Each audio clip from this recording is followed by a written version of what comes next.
Welcome to Small Business, Big Network, the podcast for small business owners who want big results from their networking. I'm Liz Drury, a freelance voiceover artist who knows that if you're not working, then networking could help. James Eder is a coach, entrepreneur, author, speaker, and founder of the discount site Student Beans. He says he prefers net giving to networking. Thank you very much for joining me on the podcast today, James. You're welcome. It's great to be here. So you are an entrepreneur, an author, a speaker. You wear all kinds of hats, I think. But did you always want to run your own business, James? You know what? I did. And I think it's really about role models and seeing, I guess, my grandparents actually were used to run a shop. And there was a kind of a funny story, actually, that they were, and this is, I guess, growing up around these stories, they were living in Malta and they were running a hat shop. Yeah. And my grandfather drove over to the UK and picked up some hats, but also picked up some dresses on one occasion, came back. And my grandmother said, why did you buy dresses? We're a hat shop. And they put the dresses and hats and the dresses in the window, and the dresses sold out more quickly than the hats. So then my grandmother says to my grandfather, why didn't you buy more dresses? And so I guess it's kind of growing up in that kind of environment of hearing those stories, and I guess a work ethic and seeing that. I think there was always something, and having two older brothers as well that were doing kind of things like young enterprise at school really kind of gave me the bug. And kind of got me, I guess, inspired and thinking, what are the things that I want to do and kind of follow in their footsteps. Yeah. So I know you studied business at university. What did you do after that, after you'd graduated? Yeah, so I studied business at the University of Birmingham, and, I applied for a number of graduate jobs, but there was something in me. And I remember someone gave me a book by a guy called David Taylor, which was a book called The Naked Leader. And it said, imagine if you couldn't fail. Who would you be? Where would you go? And what would you do? And I thought, if it's not going to fail, I have to start this up. And it was actually part of my business degree. I had to do a business plan, and that was called Student Beans. And it basically was a discount website helping students save money and helping brands promote to students. And actually, my brother came up with the name, which was Student Beans, the idea of like being baked beans on toast being a staple diet, and the idea of student beans to be kind of a staple for student life. And so that was really kind of, the kind of, after Young Enterprise when I was 17, 18, kind of when I graduated, really the first kind of major real kind of business that kind of I set up. Yeah. That was 20 years ago. Yeah, gosh. And has it changed a lot over the last 20 years? Yeah, I mean, the business, to set the scene for those listening, some people may or may not remember, but it was the time of when I started university in 2002, it was the time of dial-up internet. So when I graduated, it was just on that cusp of kind of Wi-Fi, having individual computers. There was a computer room in the halls of university. It was when we graduated, that was kind of very much people kind of starting to have their own laptops. And it was a different time, and smartphones didn't exist. There was a real kind of the business model was printable vouchers, so students would log in, print something out, and take it into the shop or service and get a discount. And very much kind of I was in the business day to day for about 10 years, and in that first 10 years, evolving very much into kind of digital marketing and digital discounts that would all be kind of tracked online and helping brands. Initially, actually, our first kind of clients from that perspective contacted us saying, would you work with us in this way? So it's very much kind of led by our clients. And since then, the parent company is now rebranded to a company called Pion. And so Student Beans sits under Pion, and we actually work with a number of different kind of closed user groups like teachers, doctors, nurses, the military, and helping them with discounts as well, and very much kind of verification, so helping brands verify if students are students or different demographics of those different demographics, and then also like advertising solutions and kind of insights, helping brands really understand those different audiences. So the business is very, very different to the one definitely I started with my co-founder brother, and even since I left day to day, very much a very different business today, but from those kind of foundations. So when you first started, how did you get those first companies on board? Yeah, it's a great question, and it brings me back my kind of memories to door selling actually, and funnily enough, the foundations of that for young enterprise actually. If I take a step back, in 1999, I did a website called Need a Number, which was going door to door selling, signing up local businesses to list on this service. And I guess the evolution then was very much in terms of Student Beans providing the core was discounts, so it wasn't just listing what the service does. And I literally went into, a great example, I'd go into a local pizza place and I'd say, are you the manager? And they said, no. And I said, well, what's the name of the manager? I said, Johnny. I said, okay, is Johnny here? They said, no, come back. Or they'll be in at 2:00 on Tuesday. So I wrote down 2:00 Tuesday. I asked for the person's name and they said, say it's Claire. So I then went back on Tuesday at 2:00, say, hey, Johnny, Claire said we should have a chat. I'm running this company and it's about helping students save money. Would you be interested? And, there was kind of, I guess, credibility and I'd done my homework, as it were, and they would kind of piqued their interest. And slowly and surely, kind of day by day, one by one, really, they would sign up. And we had about 200 local businesses sign up to studentbeans.com, kind of back in, again, this is 20 years ago now, but the business, again, very much different today. But it was those foundations, and I travelled the country. I went Leeds, Sheffield, Manchester, literally that door-to-door kind of service and knocking and engaging. And it's, people I don't think appreciate the grind or the commitment of what you really need to do. And the amount of rejection as well. People say, no, not interested, no, not now.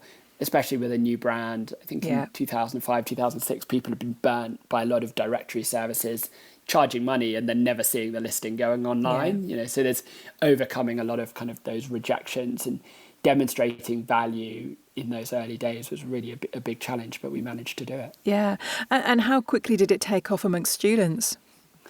So I remember flyering we had bean-shaped flyers and giving out flyers, and Jelly Belly actually gave us, as partly a collaboration, Jelly Belly, the jelly bean company, gave us some jelly beans to give out. And I was just standing there, I remember promoting, and this one person said, James, it's just a website. And I said, no, you don't understand, this site means everything. And in the first year, we signed up around 15,000 users, which was half the student population at the time, just in Birmingham. So there was a real kind of reach from the beginning. And within the first 3 years, over 150,000 users had kind of signed up to us. And I think at the time, it's an amazing feat that we did, but at the time we were just so driven to succeed, to build it. And obviously each year, everyone, around on average, a third of the users graduate. So there's a constant renewal. So we always say to our kind of people that we work with, like, that's one of the challenges, but that's one of the opportunities that we've created something that's really valuable and useful that people, will talk about. And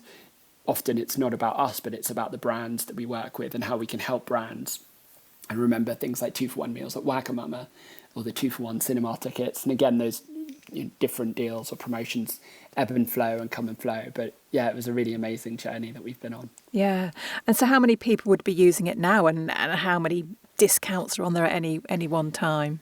So now there's over 3,500 kind of brands that we work with globally. It's in 100 countries. And I think we did around 5 million verifications last year. So the kind of the way that the verification works is when students now use a brand, they get an individual code. And so absolutely, it's kind of very, very far-reaching. There's around 200 people now in the business that are kind of driving this forward and helping students every day to maximise the money and help them save money. And again, as I said, not just students now. Yeah. So when did you come out of working on that day in, day out? So it was after 10 years. And interestingly, I guess that story, imagine if you couldn't fail, who would you be, where would you go, and what would you do? And I remember speaking on a stage thinking, I love what the business does and is doing, but running a business and setting it up are two very, very different things. And so I felt like my skill set and the opportunity to create something new again was the right thing for me. And so, after 10 years day to day, I ended up kind of leaving the business very much in amazing hands. And again, I credit to all the team. I couldn't do what they do. And so what was your next step after that? So I ended up, leaving. I had this other idea, and it was basically a location-based LinkedIn is the best way to describe it. So it was almost a dating app, but for business connections. And so you could open an app, see who's nearby and connect with them based on context of which university or what school or what business they work in, or if they're traveling. So there's a whole host of things in that. And that was kind of really built on the foundations of ultimately, like, there are lots of opportunities that surround us, but often those opportunities remain kind of unlocked. And a story that leads into kind of my latest venture or the book, but was the foundation for that business, was sitting on the underground. The guy sat next to me with a resume in his hand. So I just turned to him and said, "You looking for a job?" He said yes, and ended up coming to work at Student Beans at the time. And my question, I guess, is what stops often a lot of those conversations happening is kind of these three elements of permission, confidence, and context. And so originally I did this kind of project or an idea called Friendly Friday, which was like a badge campaign where you could put on a badge and give a badge away. And on the badge, it just said simply say hello. And the premise was, by putting on the badge, you're giving other people permission to say hello and giving people the confidence as well to do that. And so and the context. So there's kind of three elements played in there. And then after that, I was like, maybe we need technology to help do this. And so that built out this Causa, which was the name of the app. And I raised kind of £150,000 for that and got angel investors in and started building it out. We had about 3,000 users. And it was starting, but it was a very, very kind of challenging project. And one of the most difficult, I think, businesses that I've tried to run. Yeah. And so what happened to that ultimately? So it kind of intertwines kind of related stories. So I was in a theme park kind of 8 years ago and ended up fainting and hitting my head, and contacting the doctors the following day and told them that I'd fainted, hit my head. And because I hit my head, they said, "You need to come into hospital or just go to the GP." So I went in and they just said, "Your blood pressure's a bit low, standing up, sitting down, go and have an ECG," which is a scan on the heart. And they ended up saying, you can't leave hospital. And I said, my first response is, my car's on pay and display. Oh, no. Can I move my car? And they said, you can, but how far away do you live? And you need to come back straight away. So I went back in and ended up in hospital then for 3 days. And they diagnosed me with something called hypertrophic cardiomyopathy, which is the thickening of the heart. So it's the thing that marathon runners and footballers suddenly collapse and die from. So it can be very... it is potentially life-threatening. Yeah. And the main great thing is that we know about it. And it's a genetic condition that they've identified which gene kind of has changed or mutated, they call it. And so, in that time, I was trying to run this company. And I remember when I was first diagnosed, calling my investors, being like, "I've got this, but I'm okay and I can carry on working." And was very resolute in that. But things kind of gradually kind of progressed, and I found out that I might need a heart transplant, which then kind of elevated things, as it were. So it really made me kind of, initially when I was doubling down thinking I can run this business, that kind of news really kind of put a pause on things. And I kind of then spent the next kind of six to 12 months or so trying to see if I could sell that business or work with other people or sell it to a client and just do what I can to kind of have that live on, as it were. But finally, I decided there was kind of a moment. I had an operation. They put in a defibrillator, and I decided I had to almost make any stone unturned before that. And then if I hadn't been able to do anything, then that was the time I was going to close it down. And so, that was at the end of 2018. So again, kind of seven years or so ago, that I made that.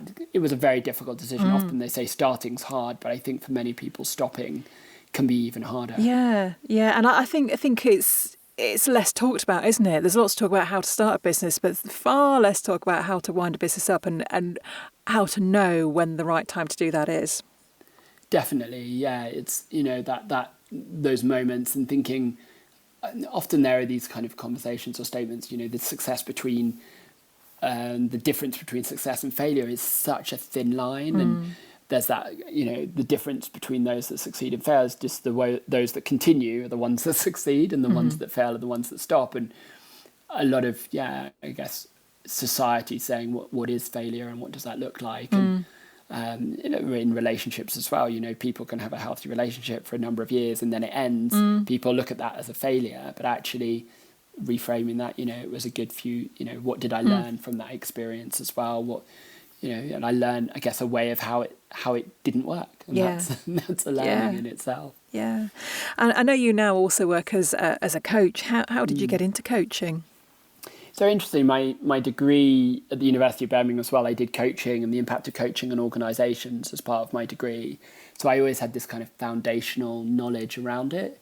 And after I was diagnosed and whilst I was kind of thinking about what potentially to do next, someone reached out to me and asked me for some kind of mentoring or advice. And after the session, he found it so useful. And I said to him, look, if I was going to do this, say professionally, would you be interested in paying me as a client? And he said, sure. And so he became my first client. And we ended up having kind of weekly sessions it was over 3 years. And now we still work together kind of monthly. But it was an amazing kind of commitment from one person without kind of selling or marketing. And I decided that's going to be, for me, with my health condition, initially I was very kind of up and down, not just emotionally, but health-wise and kind of challenges energy-wise. And deciding like I'm going to have, if I have one client a day, contributing, helping, making a difference, that's a really like simple focus. And I was able to do that within kind of 3 months of kind of starting that journey. So that really gave me a huge amount of kind of confidence in myself and knowing that I can add value and help. I was concerned with my heart condition that if I can't commit to doing something long term, because if they tell me that I've progressed or deteriorated, then I can't commit to people. And that was a big fear of mine. And actually framing it for clients to say, look, this is the situation and I'd love to support and work with you, but I can't commit to long-term engagements, but let's have a session and have a recurring invitation. So, some of my clients have led into multi-year, I'm going to say programs, but they would never have started if I'd sold them a multi-year program. Yeah. They probably wouldn't have signed up for it. But because of the way that I'm adding value and, re-engaging them to make sure that we're on the same page and that they're getting what they need from the work we're doing together, that's extremely valuable. And so I'm really grateful for my clients that I guess I've supported them and they've supported me over the years. Yeah. Now, you recently published a book. So tell me what it's called and what it's about. Sure. So the book's called The Collision Code, and ultimately it's about kind of unlocking serendipity. And that story I shared with you right at the beginning, kind of on the underground, there was another story about speaking to a colleague in the office saying we needed to speak to a specific brand. And 10 minutes later, I couldn't hear something over the tannoy. And I turned to the guy next to me and it turned out to be the exact person from the brand that I needed to talk to. And you could just never imagine that is... that would have been, I say, possible. And kind of how can you unlock those elements and those conversations? And we're surrounded by these kind of misconnections. And there's also this theme around kind of isolation and loneliness and the kind of challenges with that, and how ultimately the more connected we are, the happier and healthier we are. And so it's unlocking those, and it talks about the kind of journey of the rise of Student Beans and the growth of that business, and also the fall of Causa and the challenges kind of around that. So it's really all encompassing. But why should people, I guess, read it? It's unlocking this permission, confidence, and context. The code is ultimately explaining what those things are, and then giving people examples and stories. And I guess one last thing to bring it to light is that my dad was on a train actually coming down from Newcastle, and he thought, what would James do? And he stood up and said, does anyone want to share a car back to London, because the train wasn't working from Milton Keynes? And these two women said, sure, let's do that. So they got out, they got in the car, and he said, where are you going? And they said, number 14 Middleway. And the house that they were going to was the house that my dad used to own. Wow. And it was the house that I was born in. And it's amazing that I was born in a hospital, but I lived there for the first 5 years of my life. And in that moment, it's like, what are the chances of that train, them hearing my dad say something, them saying yes, and all of these kind of scenarios and situations. So it's really in those moments how you can unlock that, how can you help that. And it's not just about trying to make money or trying to sell or trying to get a job. It's just about being open, being curious, being interested, and being more connected.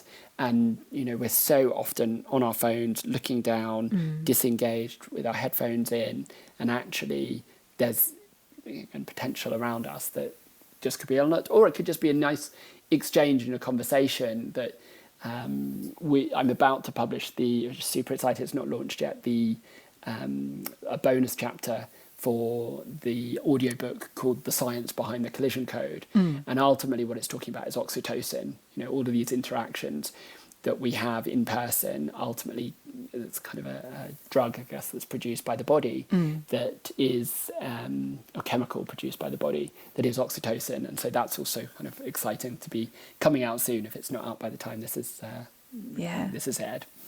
So who do you want to read your book, and what do you want them to take from it? So look, it's anyone ultimately that kind of is, often we wait. Why do we wait for something to happen bad to ourselves or someone we know before we take action and do something different in our lives? So it's anyone that's kind of either looking for a change or looking for some inspiration, looking for, if I read the reviews now, we've got a number of reviews from Amazon coming through of what people are taking from it. That is a great place, I guess, to start in terms of either you're looking for a new job or you're looking for a change in any area of your life that you think, how can I do something perhaps differently and get something kind of differently? So a bit of inspiration and a bit of a wake-up call to be like, look, why wait for something that you want to change or do? And it's the same inclination when you think, I want to say something, but you stop yourself. Then how can you have that conversation and move something forward? And you'll end up, imagine if you spoke to a random person every day over, even just in January, take this on as a January start of the year or whenever this is aired, to challenge yourself for the next 30 days, just say hello randomly to 30 different people once a day and see what happens. And you'll end up in a very different place to where you started. And that's my aim, is the book is really starting a movement about being more connected with people and people being less isolated and really kind of starting, I guess, this contribution to society. And there's a lot of elements in the book as well about how to create a WhatsApp group for your community or create an event for your community or do things that otherwise you wouldn't think to create. But it gives you a very kind of structured examples of how I ended up giving myself the permission, the confidence, but providing the context to show up for my community and contribute to my community. And that is also kind of a great message for people listening to take away from the book, is how can you, instead of thinking what can you get, how can you contribute? Yeah. Well, that brings us nicely onto the networking side of things. And when we had a chat prior to this recording, something you said was that you prefer net giving to networking. So explain what you mean by that. Absolutely. I think, networking has this very, for some people, kind of a negative connotation of thinking about what people are trying to get. But the whole concept of net giving was actually shared with me by a lady called Amanda McKenzie, and she was the CMO of Aviva, the insurance company at the time. And I had a mentoring session with her as part of something called the Marketing Academy. And as we were talking, again, it was just this reframing of thinking, if I show up at an event or I'm somewhere and I think, how can I help other people, or I can help the person I'm speaking to, that really shifts your mentality around you're like needing to get something and actually being of service. And the more you can help others, ultimately it will then kind of come back to you, whether it be from a karma perspective. But you're more useful and you feel like there's a shift in also how you're feeling and how you're turning up. And it removes the pressure of thinking, I need to go or I need to get something, to then actually being of service and contributing. So I'd really encourage people to think about that, whether it be in a more formal, officially networking session, where you're officially trying to get business or show up, but actually you'll see your relationship to it will shift as well, and the people that you interact with will receive you in a different way, because if you're just showing up trying to help, then that provides quite a unique kind of safe environment to be able to add value and contribute to other people. Yeah, love it. Net giving, not networking. So my final question then, James, is if people would like to connect with you, what's the best place for them to find you? Yeah, the best place to find me is just to reach out on LinkedIn. So my name, James Eder, spelled E-D-E-R. And of course, you can find the book on Amazon, and you can also order it if you want to go into any bookstore and ask to order it, and then they will have it in stock for you. Lovely. Well, thank you very much. And yes, everyone go buy James's book. Thanks so much, Liz. Great to speak to you today. Thanks for listening to Small Business, Big Network. If you found this podcast useful, please do rate, review and subscribe. And don't forget to share it with the rest of your network too.